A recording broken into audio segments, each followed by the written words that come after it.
एकेकाळी एका सुंदर राज्यात एक गोड आणि धाडसी राजकुमारी राहत होती. तिचं नाव होतं अनाया. ती खूप दयाळू होती आणि सगळ्यांशी प्रेमाने वागत असे. एक दिवस राजवाड्याजवळच्या जंगलातून एक विचित्र प्रकाश दिसला.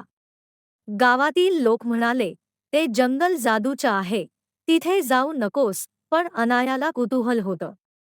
ती म्हणाली, मी जाऊन पाहते, कदाचित कुणाला मदतीची गरज असेल. अनाया जंगलात गेली. आतमध्ये खूप सुंदर झाडं, रंगीबेरंगी फुलं आणि गोड पक्ष्यांचा आवाज होता. पण अचानक तिला एक छोटं हरण रडताना दिसलं. काय झालं? अनायाने विचारलं. हरण म्हणालं, आमच्या जंगलाची जादू हरवली आहे. एक वाईट जादूगार ती घेऊन गेला. अनायाने ठरवलं की ती जादू परत आणणार.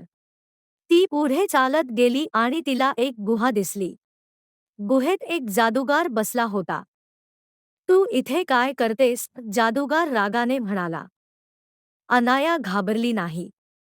ती म्हणाली, तू जंगलाची जादू परत दे, त्या सगळ्यांना तुझ्यामुळे त्रास होतोय. जादूगार हसला आणि म्हणाला, जर तू माझ्या 3 प्रश्नांची उत्तरं दिलीस, तर मी जादू परत देईन. प्रश्न होते, सर्वात मोठी ताकद कोणती? सर्वात सुंदर गोष्ट कोणती? खरा आनंद कशात असतो? अनायाने शांतपणे उत्तर दिलं, प्रेम ही सर्वात मोठी ताकद आहे. दयाळूपणा ही सर्वात सुंदर गोष्ट आहे. इतरांना मदत करण्यात खरा आनंद असतो.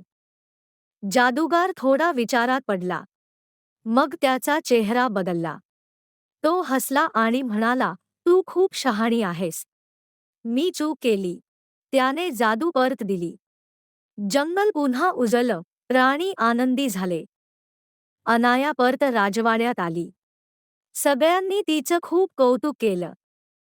शिकवण, प्रेम, दयाळूपणा आणि मदत करण्याची भावना हीच खरी जादू आहे.